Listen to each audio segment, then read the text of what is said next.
there's no proof that it is human activity that has caused this little bit of warming. They're just playing against civilization, basically ignoring almost the entire history of life on Earth.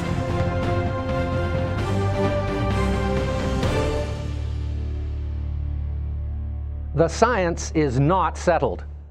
I'm going to tell you why carbon dioxide isn't going to end life on our planet, but instead is responsible for the existence of every living thing on Earth. 10 years ago, Al Gore created a documentary called An Inconvenient Truth. After losing the 2000 election to George W. Bush, the journalist turned politician decided it was his job to inform, or rather scare us, that the world was ending, and we were to blame. The assumption is something like this: the Earth is so big, we can't possibly have any lasting harmful impact on the Earth's environment. And maybe that was true at one time, but it's not anymore. But here's the problem. Al Gore is not a scientist. His sleek presentation was simply not true, and I'm about to set some facts straight. Is the Earth warming? Well, yes. There's been slight warming in the past 300 years since the peak of the Little Ice Age. But guess what? There's no scientific proof that this is caused by carbon dioxide. And simply asserting a hypothesis does not prove it to be true. But that doesn't stop environmentalists, activists, and the most troubling, politicians, from calling carbon dioxide a toxic pollutant that will destroy life and bring civilization to its knees. It's so bad that governments say we need to tax it. But think about it. Carbon dioxide, also called CO2, is responsible for all life on Earth. It's the building block. Without carbon dioxide, this would be a dead planet, because all plants breathe CO2 just like we breathe oxygen. So what would happen if eco-activists got their wish and brought an end to all CO2 emissions from fossil fuels? Well, eventually the Earth would begin to die from a lack of CO2.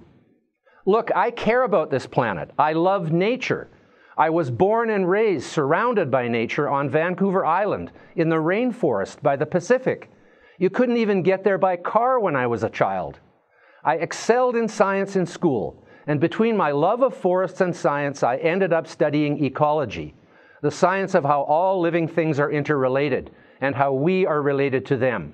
While doing my PhD in ecology in 1971, I joined a group of activists who also cared about the environment. It was the height of the Cold War, and we were worried about the threat of all-out nuclear war. We met in the basement of the Unitarian Church to plan a protest voyage against U.S. hydrogen bomb testing in Alaska. We got huge media attention with our efforts to try to stop the bomb testing. And while we didn't stop that bomb test, it was the last hydrogen bomb the United States ever detonated. This group eventually became known as Greenpeace. Ever heard of them? I spent 15 years on the front lines of the environmental movement, in the top committee of Greenpeace, which soon became the world's largest environmental activist organization. But over time, Greenpeace moved from wanting to save civilization from the destruction of nuclear war to believing humans were the enemies of the Earth. Now remember, I have a PhD in ecology. The first principle of ecology is that we are all part of the same ecosystem. But the Greenpeace message was becoming more and more full of rhetoric. I found myself the only director in Greenpeace International with an education in science. So when the group launched a campaign to ban chlorine, an element essential to public health, I had to leave. Since then, I've taken a sensible approach to environmentalism, one based on science and logic, not sensationalism, misinformation, anti-humanism, and fear. So let's talk about the science behind carbon dioxide and whether or not it's actually causing the climate to change. NASA tells us that carbon dioxide controls Earth's temperature in a childlike denial of the many other factors involved in climate change. But could this fear-mongering be self-serving for NASA? Think about it. NASA also says there might be life on Mars, decades after it was demonstrated there was no life on Mars.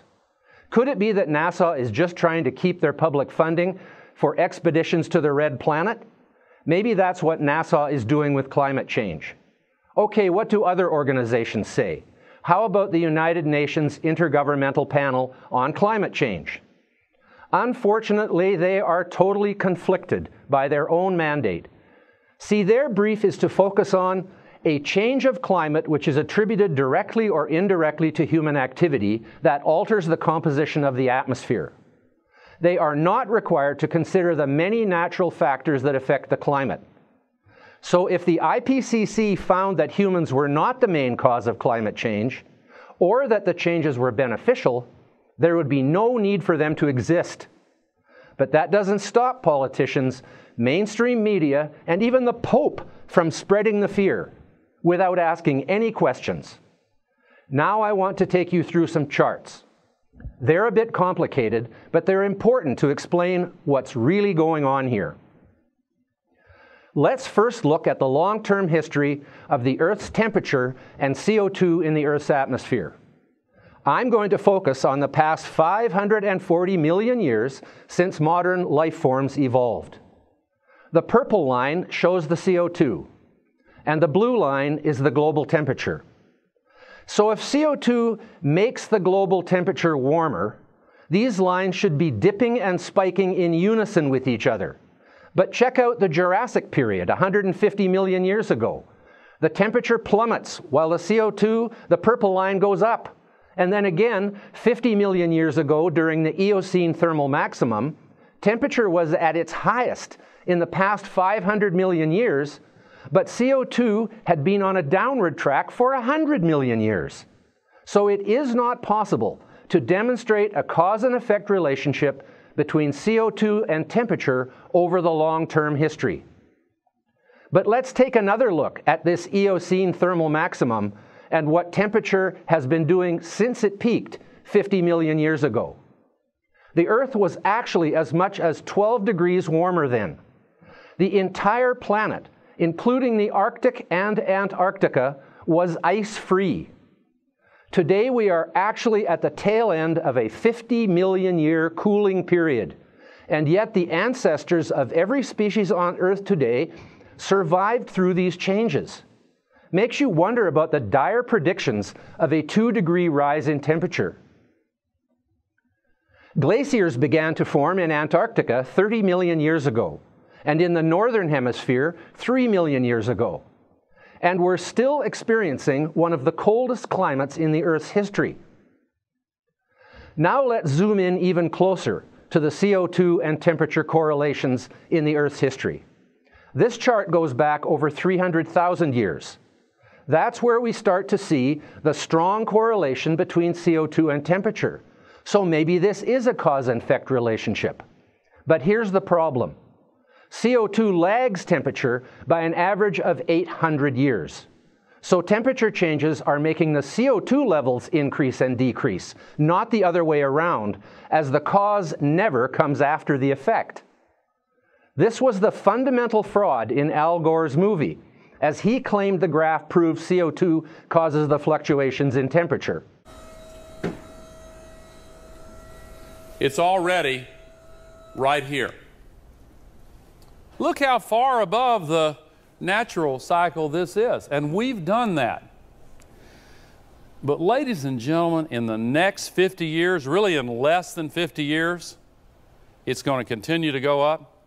When some of these children who are here are my age, here's what it's going to be in less than 50 years.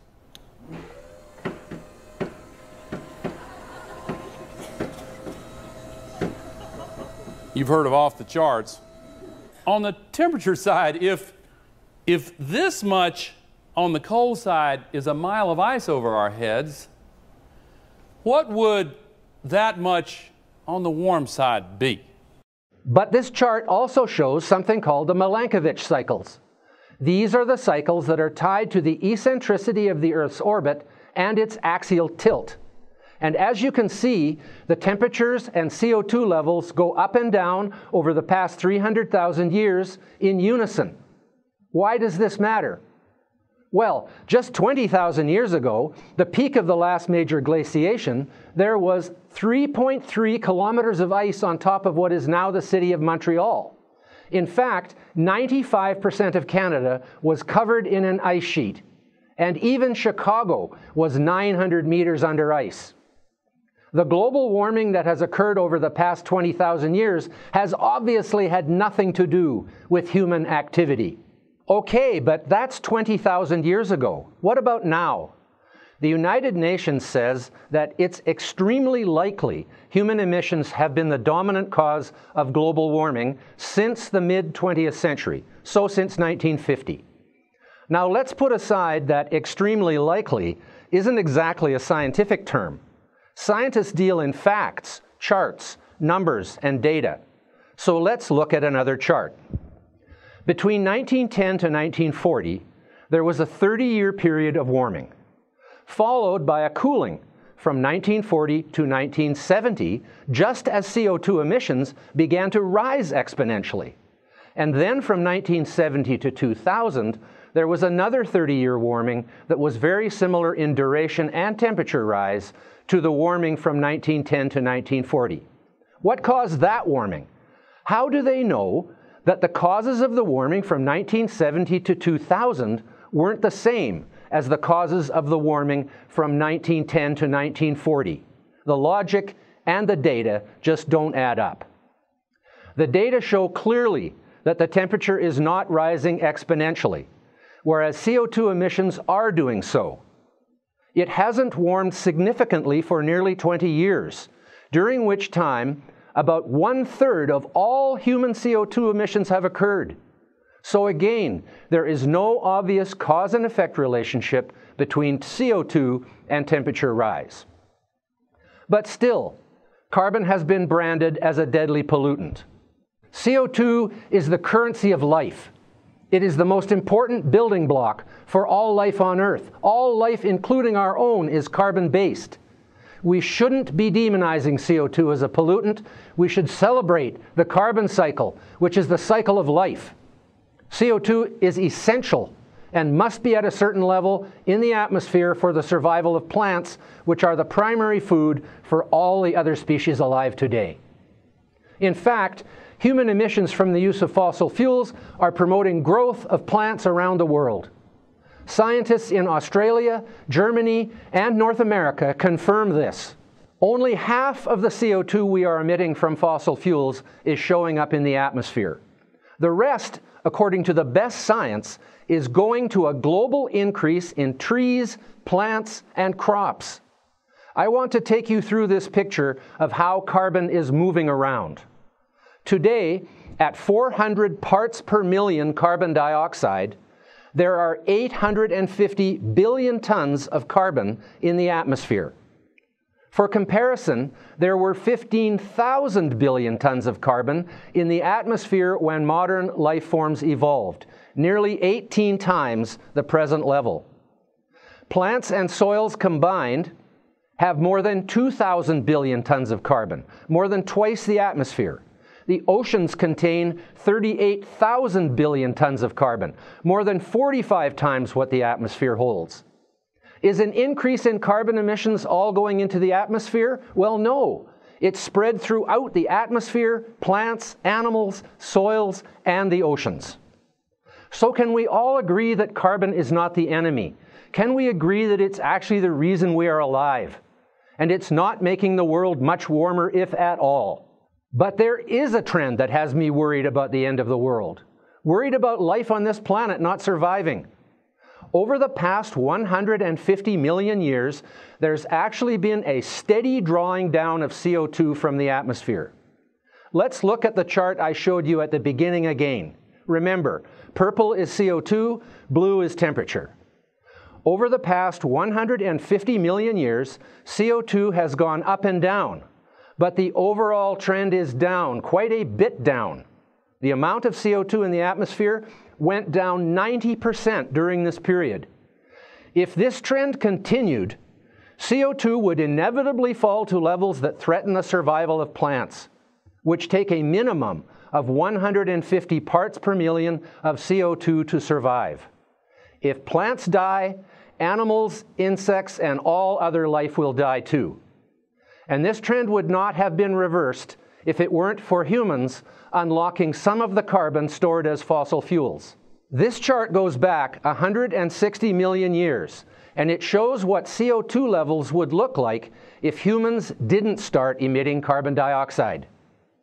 Given the present trends of glaciations and interglacial periods, this would have occurred less than 2 million years from today, which seems like infinity to you and I, but it's a mere blink in the 3.5 billion year history of life on Earth. Think about that. Climate activists tell us CO2 is causing the Earth to warm at such a rapid pace that we have to rein in our carbon emissions, tax them even. Remember when Al Gore said this? Scientists reported with unprecedented alarm that the North Polar ice cap is, in their words, falling off a cliff. One study estimated that it could be completely gone during summer in less than 22 years.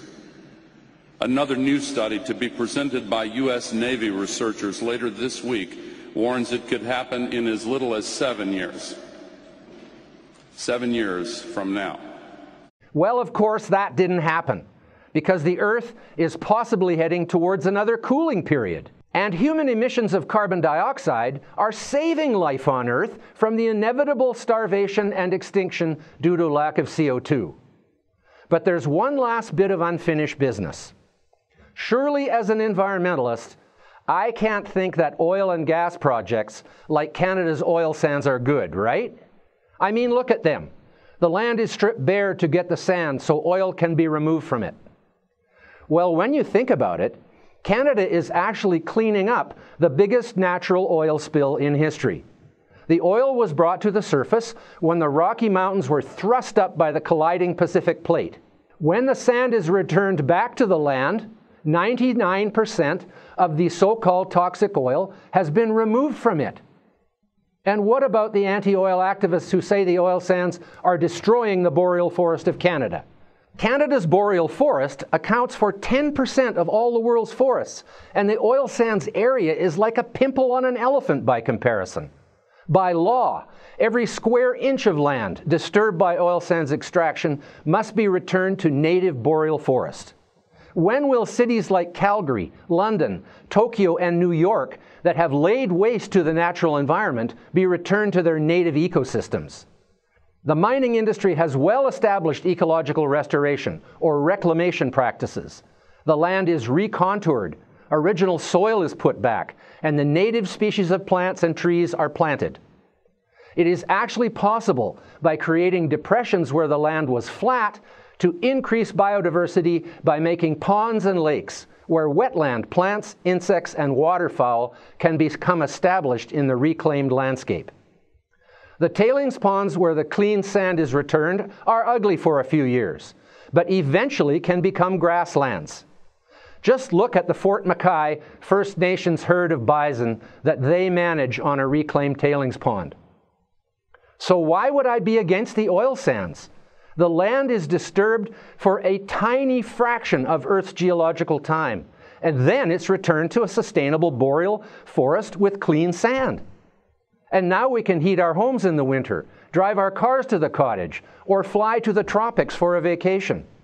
So yes, as an ecologist and environmentalist, I think the oil sands are being managed responsibly. Because I don't just show people ugly pictures like Leonardo DiCaprio, Neil Young, and Robert Redford do. I make an objective study of the environmental, social, and economic factors and come to an informed judgment. It's time to set the record straight on carbon dioxide. It is not the enemy. In fact, carbon dioxide from burning fossil fuels is the stuff of life, the currency of life, and indeed the backbone of life on Earth. That's my case for CO2. Let me know what you think in the comments below, and join me next time when we'll dig deeper into how modern products and processes like fracking, natural gas, and vinyl have made life better for humankind. We separate fact from fiction when it comes to the environment. I'm Dr. Patrick Moore, the Sensible Environmentalist.